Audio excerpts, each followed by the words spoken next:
Hey, this is Charlie with 4BZ Truth. I know by the title name that I'm probably going to draw in some people that are kind of pot smokers, or honestly, I would love to attract anybody that's ventured down the road of doing drugs, because in a lot of ways this kind of opens their mind enough to not be afraid to get into this kind of topic. So the more the merrier. I'm hoping to. This is kind of going to be my testimony, or my journey that I've been on for the last three to 4 years. I started. Actually, you could say it's been the last 8 to 10 years. I've been kind of looking into really deep issues. My upbringing was kind of in a raised in church, and but my dad and family have always been kind of open-minded to conspiracy theories or whatever. And the whole thing about I got married about 10 years ago, or almost 11 years ago now. And there's some big changes that took place in my life at that point in time. And I ended up, kind of, when I was about 27, 28 years old, I started looking into politics. And if it wasn't for Glenn Beck and then Alex Jones, I wouldn't have had you could say that they're kind of more like a stepping stone as far as the journey to getting to where I'm at now. But I stumbled on, a lot of people were talking about like 9/11 and Sandy Hook and Boston bombing. I didn't even know if Boston bombing happened at the point that I started looking into this stuff. But it was really the 9/11 thing that got me. I was like, holy crap, I can't believe that this is even possible, that this was an inside job. And obviously there's a deeper conspiracy here than I could have ever imagined. And obviously it wasn't until about 3 or 4 years ago I was listening to Rob Skiba, which I had already subscribed to his channel, and I loved the stuff that he talked about with the Nephilim and the demonic armies that are controlling everything, or the Archon invasion, or whatever. All that stuff was interesting. So I thought, and then Nimrod being this Antichrist spirit, and if it wasn't for the credibility that Rob Skiba already had with me, I would have probably not gone down this road so quickly. But when I listened to the interview that he was on, with Canary Cry Radio, I didn't really fully jump on board initially, but I entertained anything up to that point, pretty much, after I saw 9/11. So I was like, anybody that can actually believe the Earth is flat, I gotta freaking look into this and debunk it, of course. Like everybody else that I've heard say, you gotta debunk it in order to believe it. And so I'll tell you right now, I can't really say that I have been fully vested in the whole flat Earth thing. A lot of people say I'm a flat earther. I would say that I'm a truth seeker, and anything that seems to be an anomaly is like a red flag to me. So I'll venture down that road if I can decode or unpack something. And the whole thing about flat Earth, it was enticing, and I wanted to decode it, unravel it, and debunk it. And this kind of set me in motion to start listening to the Flat Earth Clues, which is what Mark Sargent did, and then I'm parking real quick. Hold on a second. But yeah, so Flat Earth Clues I thought was pretty compelling. But then I was listening to John the Morgile. He was one of the first ones that I listened to that was talking about Flat Earth, and I thought that he was, very ranty and ran on for a while, and now I'm starting to wonder if I sound that way. But anyways, so going back to Rob Skiba, I guess it kind of opened up the floodgates, and I started looking into this flat Earth thing for, probably 5 to 6 months. I couldn't fully jump on board because there was a few things that I thought were anomalies that were unexplained, like the 24-hour sun in Antarctica, and circumnavigation wasn't a problem for me because obviously if you have a compass, it's always going to point north, and north could be the center of the disk or whatever. But I don't know. I kind of came to the realization that there's a certain point to where you just can't know unless you're in a spaceship. And to be honest with you, I'm not sure if you can even get there without like some anti-gravity device, and which kind of gets me into the whole thing about UFOs or whatever. But that's kind of a little further down the road on my journey. But so when I started making videos about Flat Earth, I actually talked about the Flat Earth philosophy. That was the first 3 videos I made on my channel.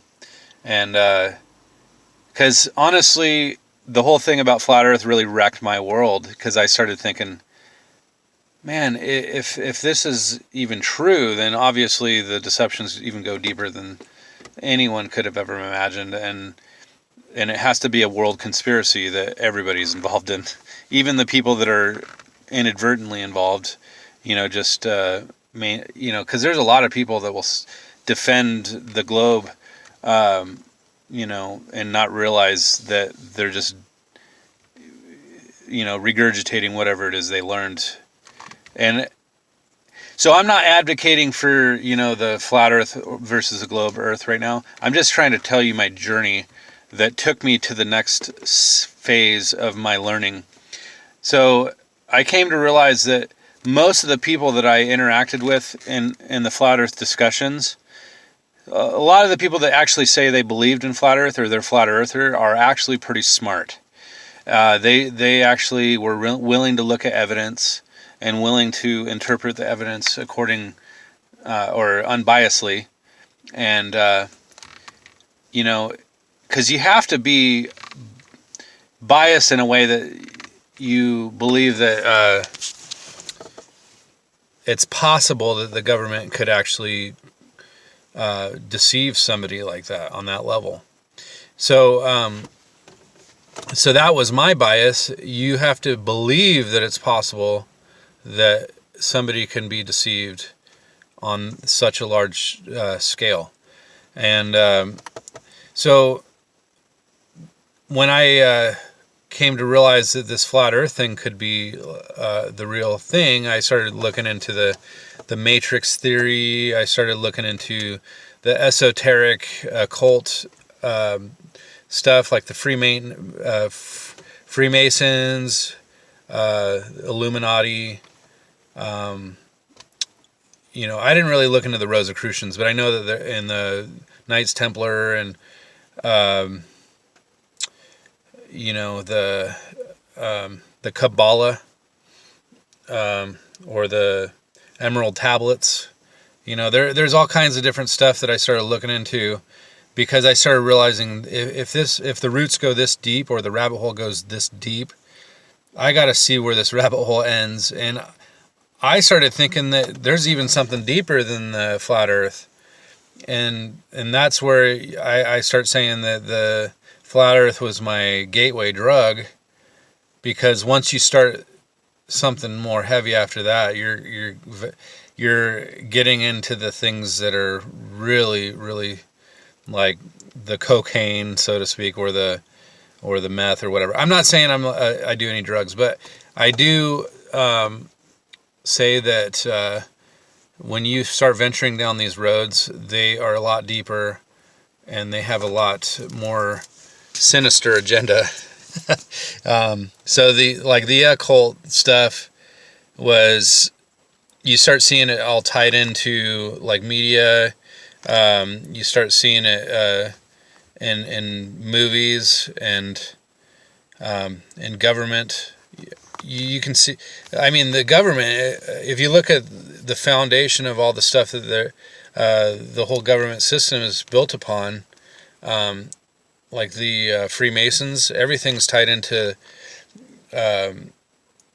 these esoteric, or you could even say pagan beliefs in the, District of Columbia. Columbia is a god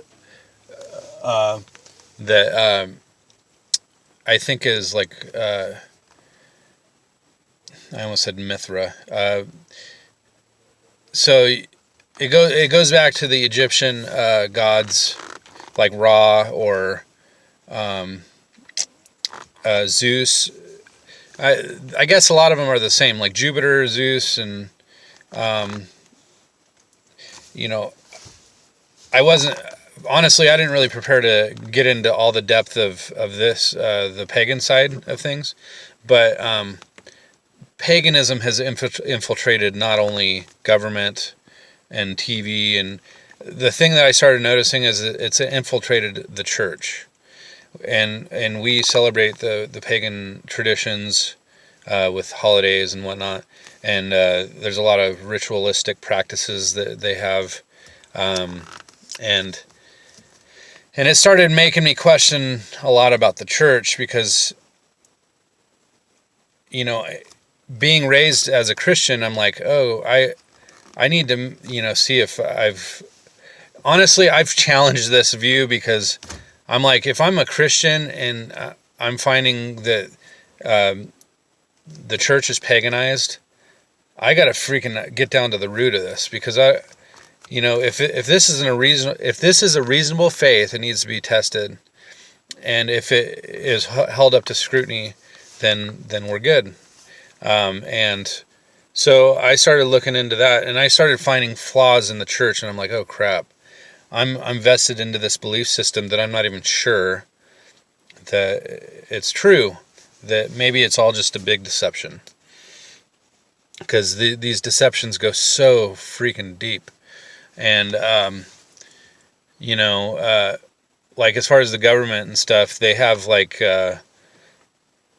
I'm starting to wonder if the government's controlled by demonic entities or aliens or something, that so there's like a higher government than even the this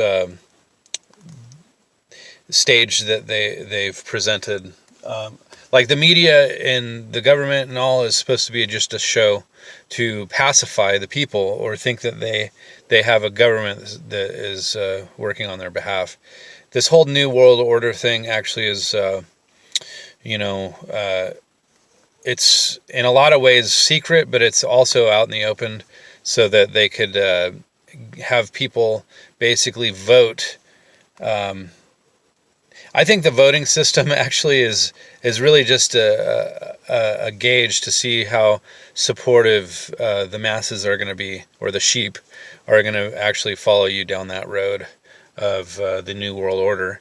So we've been programmed in the schools all this time, and they've been trying to get us on board with their New World Order, and now it's gotten to the point where not only are the people that are asleep, they're like sheeple, they are holding these governmental officials up and supporting them, and basically it's the people that have voted all this in, because we've been controlled to the point where now we not only support it, but we vote we've voted these people in. Or I'm not even sure I believe in the whole voting process, the electoral college or whatever. But anyways, that's kind of beside the point. So as far as the occult stuff, I honestly think that this is a much deeper issue than even the flat Earth. If we are controlled on this deep of a level, and I started looking into near-death experiences. I'll just segue into that because the near-death experience thing has really shaken my world up, because when people die and then they say they see Jesus or they see God or whatever, and a lot of them are just coming back saying, I believe that we are here for a purpose, and we're supposed to love each other. We're trying to gain a higher consciousness or higher knowledge or whatever. And there's kind of a consensus message that people are getting when they come back from near-death experiences. And it kind of makes me wonder, like, is it legit? Because everybody's like pretty consistent across the board. With they feel love, they feel this perfect love when they're in the light, and I'm not going to get into the doctrine of things having to do with like whether people are going to go to heaven or hell or whatever, but for the most part, the message that people have come back with is that God forgives sins through Jesus, and there's kind of a universalist message that comes from near-death experiences.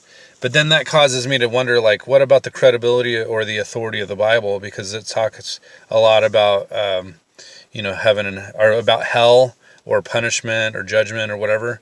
It kind of changes my perspective a little bit on, like, what have I been interpreting all this information through? Is it always just been like, this is earth?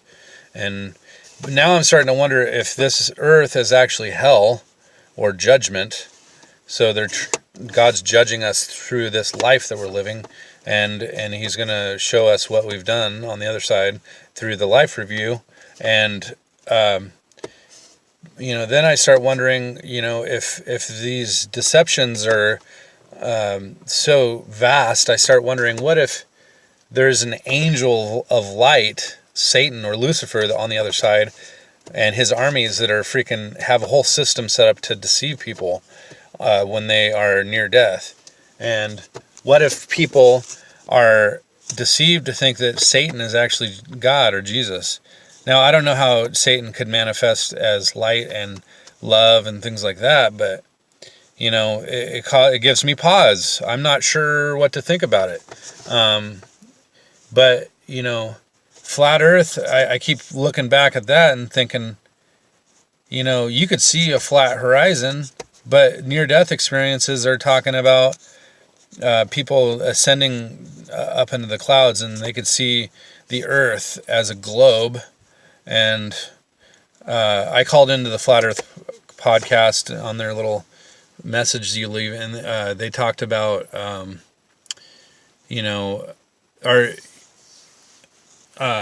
Dave and Matt were saying that they think near-death experiences are really just in your head, and that we kind of interpret things based on our life experiences. And Matt Long said that he talked to somebody that had a near-death experience that said that they saw the flat Earth. So it's possible that that's the case, but or there's like an elaborate, like collective consciousness that people kind of share. Like there's a God cloud, and we just have descended from this God cloud, and we are actually part of God. And honestly, this is such a deep, convoluted topic, and I want to get people's feedback, but at the same time, I just wanted to tell everybody where I'm at with this. I still research flat Earth, but again, I'm still trying to figure out if there's more to it. If this is a simulated environment and it's all just a big video game that we're living out, or if it's if there's something more. So I'm continuing to seek. I don't like to give myself labels like a flat earther or I'm just a truth seeker. That's going to be my label for now. And I hope that anybody else that happens to run across my stuff, don't draw conclusions. Just keep tracking where I'm going with these videos. Like and subscribe, and let's have a dialogue in the comments below. So thanks for watching. I love you guys, and I really hope that you're doing amazing. If you have any questions for me, feel free to drop a comment below, and have a good one. All right, bye.